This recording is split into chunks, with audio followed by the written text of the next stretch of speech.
भगवान कहते हैं मुझे याद करो, मुख से कहते हैं या ऊपर से आवाज आती है?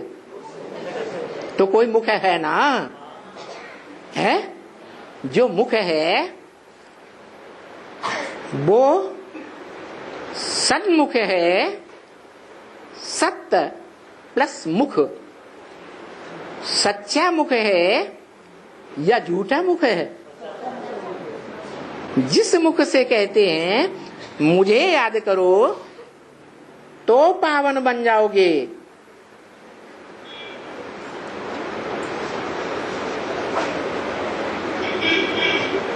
ये भी बन जाएगा ब्रह्मा, देवता बन जाएंगे। अभी ये भी बुढ़िया यहाँ हैं क्या? ये भी मुख से नहीं निकलते हैं, है तो सेकंड की बात ना बच्ची, ये समझाना क्या कि ये बाबा है और ये दादा है। ब्रह्मा कुमारी किसको मानती हैं? बाबा और दादा, बाप दादा है। बाप किसको? ज्योति बिंदु को। और दादा? यही कैसे हो सकता? बाप सांप की तरह लंबा होगा तो उसका बच्चा भी सांप की तरह लंबा होगा, बड़ा बच्चा भी सांप की तरह लंबा होगा। बाप हाथी की तरह मोटा ताजा होगा तो बड़ा बच्चा भी मोटा ताजा होगा, जिसे दादा कहा जाए।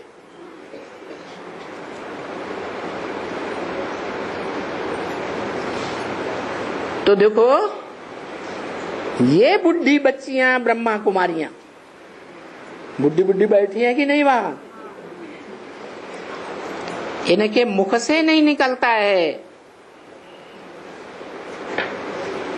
समझाना क्या कि भगवान बाप किसे कहा जाए, ये समझाना और समझना सेकंड की बात है ना बच्ची। कठिनाई है। अरे भगवान और धनवान प्रैक्टिकल में समझना और दूसरों को समझाना ये कठिन बात है, हैं?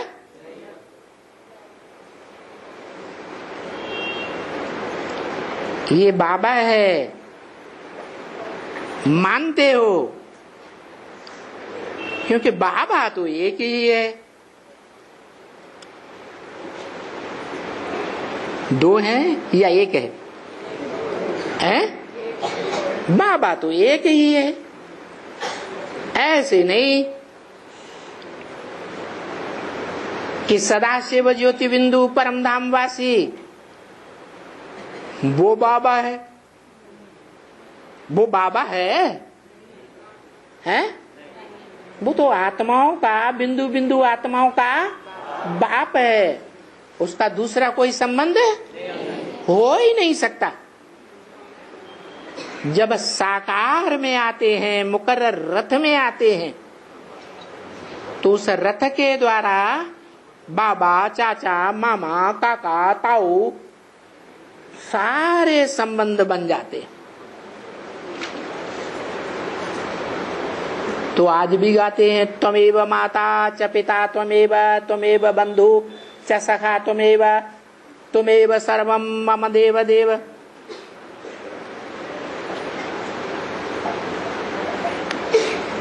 देखो ऊपर में एक ही है ना, ऊंचे ते ऊंचा भगवंत कौन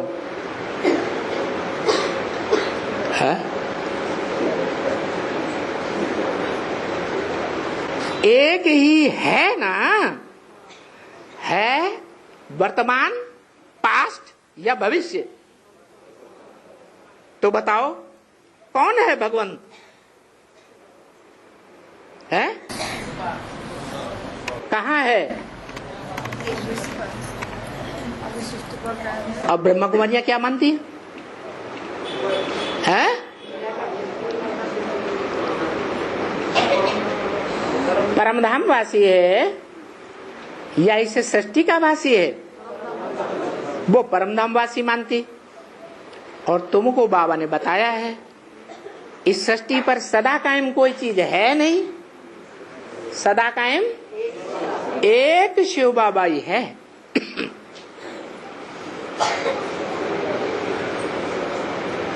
तो क्या वो एक शिव बाबा 5000 वर्ष के सृष्टि चक्र में सदा काल ऊपर रहने वाला है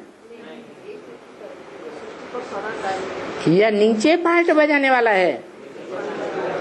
भले इस सृष्टि पर नीचे पार्ट बजाने वाला है, लेकिन ऊपर है, मनुष्य सृष्टि के ऊपर है या नीचे है? आदि में भी मनुष्य सृष्टि के, मध्य में भी और अंत में भी। एकदम सतयुग के आदि में नरसो नारायण, विष्णु रूप, परम पद। मध्य में है राजा विक्रमादित्य? नहीं, द्वापर में राजाएं तो विकारी होते हैं क्या? इसलिए निर्विकारी समझे जाने वाले ब्राह्मणों को मंत्री रखते हैं।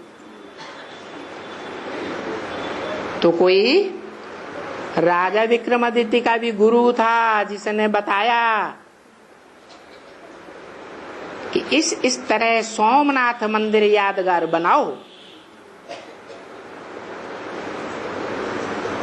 तो राजा विक्रमादित्य को चलाने वाला कौन हुआ है? कौन ऊंचा हुआ, कौन नीचे हुआ? समझाने वाला ऊंचा हुआ। और 5000 वर्ष के ड्रामा में भी विधर्मी और विदेशी बनकर के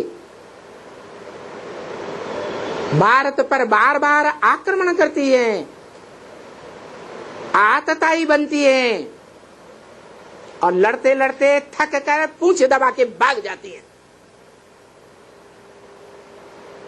हिस्ट्री क्या कहती है? विदेशी आक्रांताओं ने भारत पर कितने आक्रमण किए? जितनी बार आक्रमण किए उतनी बार हार कर भाग गए या जीत गए? हैं? भाग गए।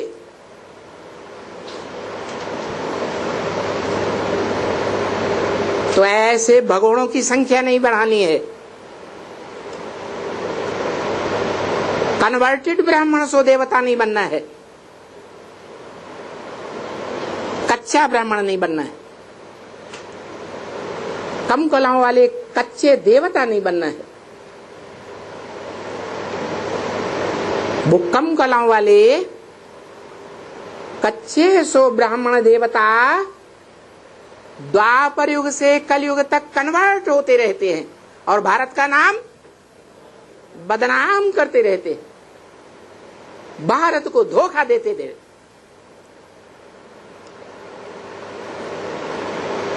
तो धोखेबाज आत्माएं हैं, धोखेबाज, दगाबाज।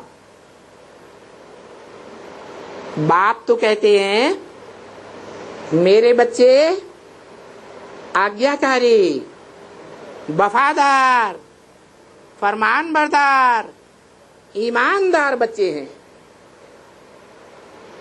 बेईमान बच्चे नहीं हैं।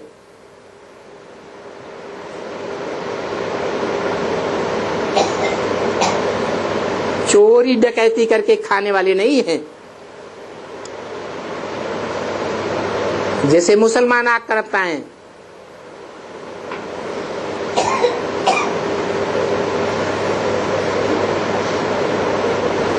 बाप कहते हैं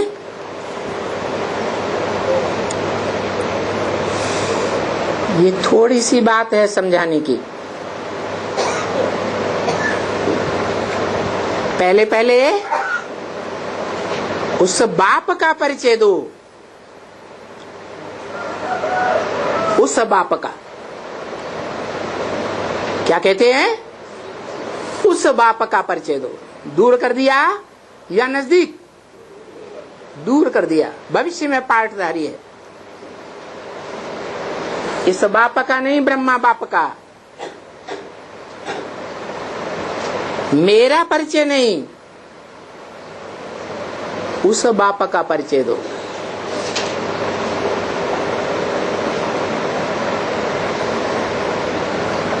ब्रह्मा कुमार कुमारियों को भी समझाया था। पहले पहले बाप की पहचान दो, परंतु वो आज तक भी नहीं समझ सके। चित्र तो 32 करोड़ों वाला निराकार का रखा पहले पहले प्रदर्शनी में, मेले में, और झंडे में भी लगाया।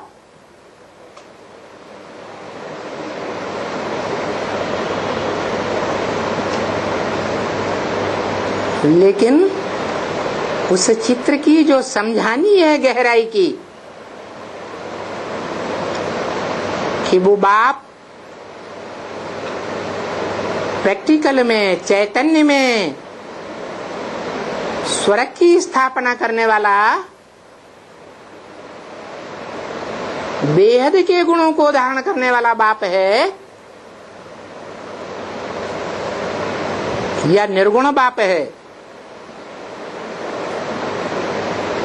सिर्फ निराकार है। क्या है? साकार है, निराकार है, या आकारी है? क्या है? हैं? न साकारी है, न निराकारी है, और न आकारी है।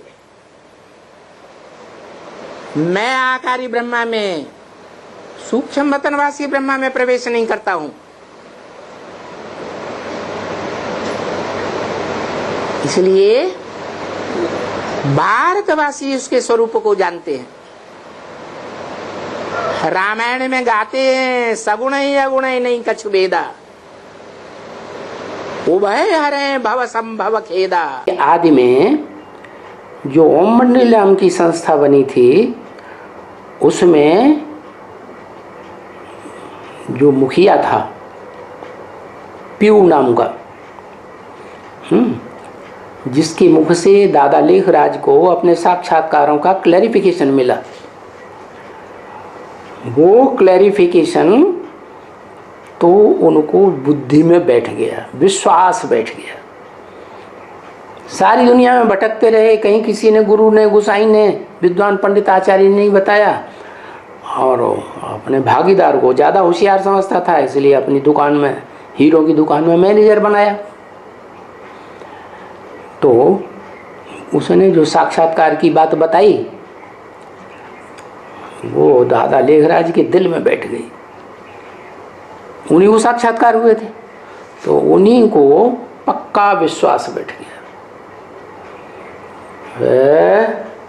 भक्ति के आधार पर बैठ गया या ज्ञान के आधार पर बैठ गया? भक्ति के आधार पर बैठ गया। तो दुनिया का सबसे बड़े से बड़ा क्या हो गया? वो भक्त। क्या भक्त अंधश्रद्धालु होते हैं या बुद्धि से काम लेने वाले होते हैं? अंधश्रद्धालु होते हैं, अंधविश्वास होती है। स्वप्न और साक्षात्कार की बातों में विश्वास हो गया, ये नहीं जाना कि जिसने बताया हमको साक्षात्कारों का अर्थ, वो ही हमारा गुरु हो गया। ये समझा ही नहीं, क्योंकि शिव जिसमें आते हैं तो पता ही नहीं लगता कि कब आता है और कब चला जाता है। तो यज्ञ के आदि में जो उनका मैनेजर था, भागीदार, जिसके द्वारा उनको अपने साक्षात्कार का क्लैरिफिकेशन मिला, उसके ऊपर ये विश्वास नहीं हुआ कि ये भगवान ने हमको ये बात बताई सच्चाई। तो प्रैक्टिकल में, साकार में भगवान को पहचाना ही नहीं, पहचाना नहीं, पहचाना। और वो आत्मा यज्ञ के आदि में ही उस भागीदार के कृत्य के ऊपर संशय करने लगी कि ये जो भी कर्मेंद्रियों से काम करता है ये दुष्ट काम कर रहा है, क्या बुरा काम कर रहा है। और उनको बोलता भी रहता था कि तुम विकारी मत बनो, ऐसे मुरली में आया है। तो अब इसको पता तो है नहीं, वो तो वास्तव में भगवान का पार्ट था क्यों के होने। और शिव बाबा जो देते हैं रतन, ऐसे रतन देते हैं, ज्ञान रतन, जिनकी गारंटी कहते हैं कि ये जन्म जन्मांतर तुम्हारे स्थूल रतन बन जाएंगे। ये कैसे बन जाएंगे? ये ज्ञान रतन जो धारण करेंगे, उन ज्ञान रत्नों की धारणा के आधार पर जो शिव निराकार बाप का साकार रथ है उसको पहचानेंगे गहराई से, और गहराई से पहचानेंगे तो उसके नजदीक रहेंगे, और नहीं पहचानेंगे तो दुश्मनी मोल ले लेंगे। जैसे धर्म पिता इब्राहिम, बुद्ध, क्राइस्ट, गुरु नानक, शंकराचार्य, ये अपनी अपनी राजाई चलाएंगे। हमारी बात मानो, माम एकम याद करो, वो अपना भगवान बन के बैठेंगे। हमारे सिवाय इस दुनिया में कोई भी ऊंचे से ऊंचा साकार में भगवान नहीं है। हमारे से ऊंचा कोई धर्म ही नहीं है, धर्म पिता भी नहीं है, धर्म ग्रंथ भी कोई दूसरा नहीं है। तो ऐसे ऐसे बरगला बरगला के अपनी पब्लिक को दूर करेंगे और बाप से दुश्मनी मोल लेंगे। और शूटिंग कहाँ होगी? संगम में सारी शूटिंग होती है। अंत में जब विनाश होगा ना, अंत में जब विनाश होता है ना, तब एक आत्मा आकर एक जन्म में के फिर से मर जाती है ना? नहीं, लास्ट कोई कोई आत्मा सिर्फ एक ही जन्म लेती है ना? हाँ, तो जन्म लेती है फिर से मर जाती है ना? नहीं, पेट में भी मर जाते हैं। अच्छा, मेरा सवाल ये था कि उसको पुरुषार्थ का समय नहीं मिलता है ना? नहीं, मौका भी नहीं। वो पेट में ही उसको जो कुछ मिलना है सो मिल जाएगा। अभिमन्यु की तरह। हाँ, और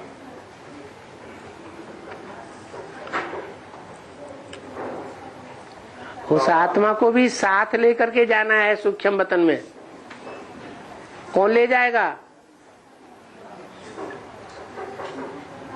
लास्ट जो आत्मा है उसको भी साथ लेके कौन जाएगा? प्रजापिता। सूक्ष्म वतन में उसे छोड़ते हुए सूक्ष्म वतन की सभी आत्माओं को क्रॉस करते हुए पहले पहुंच जाएगा। बाबा सूक्ष्म वतन है ही नहीं है, ऐसे बोला ना। मन की स्टेज तो है, ब्रह्मापुरी मन की स्टेज नहीं है ब्रह्मा की। हाँ, वो ज्यादा ऊंची स्टेज में नहीं उड़ सकता। वो विष्णुपुरी ब्रह्मा से ऊंची पुरी है या नहीं है? मन की स्टेज है ना। और शंकरपुरी वो ब्रह्मा से भी क्रॉस और विष्णु को भी क्रॉस कर जाती है। ऐसी मानसिक ऊंची स्टेज जो परम धाम के बिल्कुल नजदीक, जब चाहे निराकारी बन जाए और जब चाहे मनन चिंतन मंथन में आ जाए। साकार, आकार और निराकार। हाँ जी, एक सेकंड में आकारी, एक सेकंड में निराकारी, एक सेकंड में साकारी। ब्रह्मा की नहीं बनेगी ऐसी, ब्रह्मा के फॉलोअर्स की भी नहीं बनेगी। और परम धाम तो है ही है ना बाबा, है परम धाम तो है ही है। परम धाम के बिल्कुल नजदीक शंकरपुरी, ज्यादा अंतर नहीं है। जो भी परम धाम से आत्मा उतरेगी षष्ठी पर,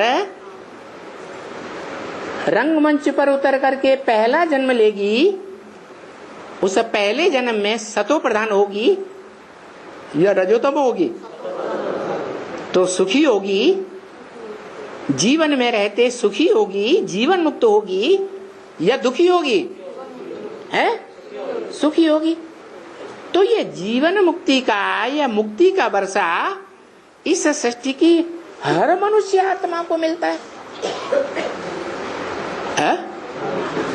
तो हर मनुष्य आत्मा उस एक बाप को अपना बाप इस रंगमंच पर कभी मानती है या नहीं मानती है? कब? महामृत्यु के समय हर मनुष्य आत्मा चाहे किसी भी धर्म की क्यों न रही हो, लेकिन महामृत्यु के समय जो सबसे ऊंचा बैठा पार्ट बजा रहा है, जिसको वो मुसलमान भी कहते हैं अल्लाह, क्या कहते हैं? अल्लाह अव्वल दीन, दीन माने धर्म, वो अल्लाह जिसने अव्वल नंबर धर्म की स्थापना की।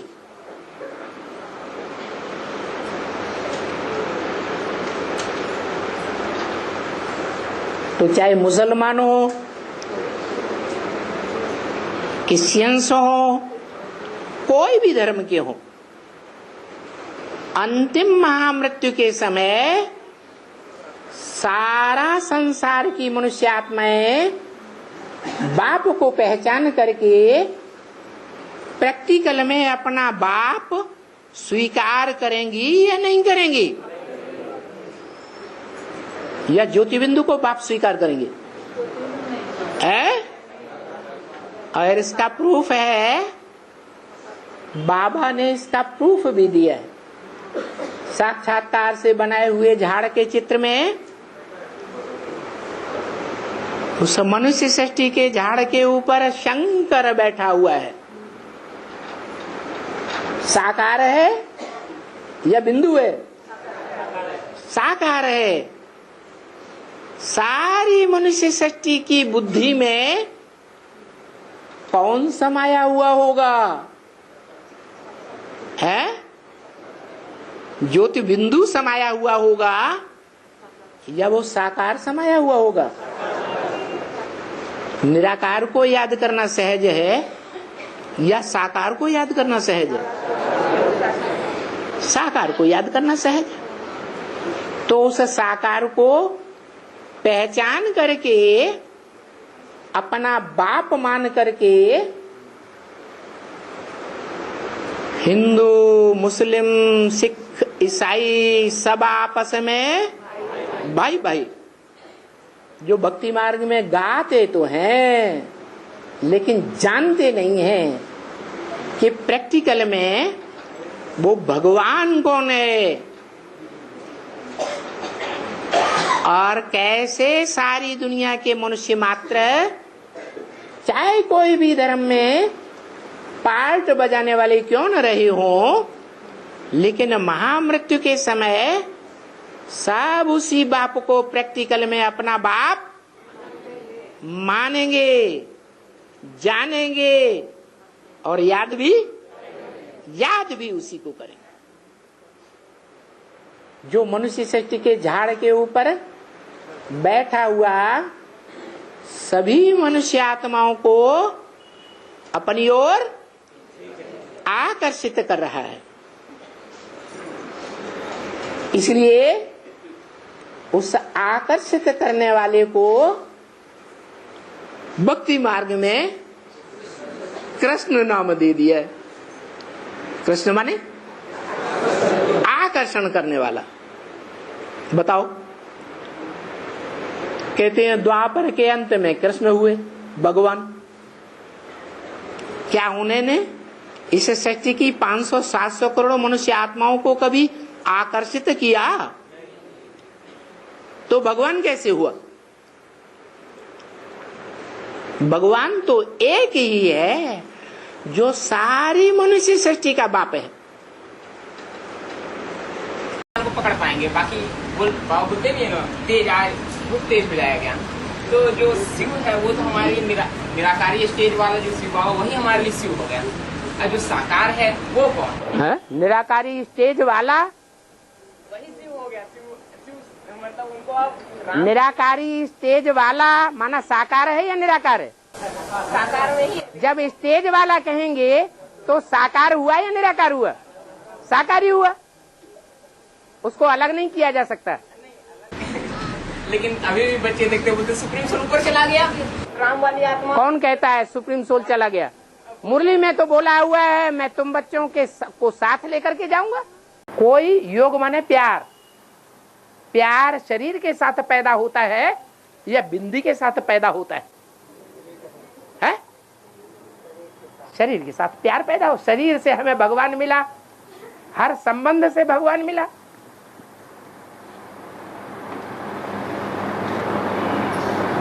तो जो जितना ज्यादा प्यार से याद करते हैं, लगाव से याद करते हैं, उनके पाप जल्दी भस्म होंगे या औरों के जल्दी भस्म होंगे? भगवान को तो लगाव से ही याद करना चाहिए। याद भी प्यार से ही आता है। प्यार शरीर से होता है या बिंदी से? प्यार काहे से? प्यार और नफरत दो चीजें हैं। प्यार का कारण प्राप्ति होती है ना। हाँ, बिंदी से प्राप्ति होती है। बिंदी आई ब्रह्मा के तन में आई चली गई, प्राप्ति हुई? इससे प्राप्ति होती है। साकार में आकर के राजधानी बना के जाता है तब प्राप्ति होती है, या ऐसे ही चला जाता है आया गाया बजाया धर्म पिताओं की तरह आया राम गया राम और प्यार पैदा हो जाएगा? है? सब प्राप्ति वही ज्ञान की प्राप्ति और सुख की। वो ज्ञान के घंटे बजाते रहोगे, ज्ञान के घंटे बजाने से मिल जाएगा। भगवान को किस लिए बुलाते हैं? आके पतित से पावन बनाओ या ज्ञान सुना के चले जाओ? किस लिए बुलाते हो? फिर भी समझाने वाला टीचर रहे तो है ना, ज्ञान भी समझ में आएगा। तो समझाने वाला भी समझा के गया ब्रह्मा के तन में, तुमने समझा नहीं? समझा तब तो यहाँ आके बैठे हो। वही कह रहा ना। तो वही तो कह रहे हैं साकार में चाहिए कि नहीं चाहिए? तो साकार में टीचर बन के आता है तभी तो तुम समझते हो। तुम तो कहते हो बिंदी से समझ लेंगे, ज्ञान चाहिए। अब तो तुम पलट रहे हो बात। हाँ, प्यार होने से याद आता है। हाँ, क्योंकि बाबा एक आध की ताली नहीं बचती है। एक आध की ताली नहीं बचता है। माने शिव बाबा भगवान बन के आता तो है, लेकिन वो अपनी तरफ से प्यार नहीं करता है। ये इस बात का जवाब दो पहले। भगवान तो टाइटल ले लेता है भगवान बनने का, लेकिन भगवान किसी को प्यार नहीं करता। दूसरे बच्चे भगवान को प्यार करते रहते हैं, जैसे वीर नारायण।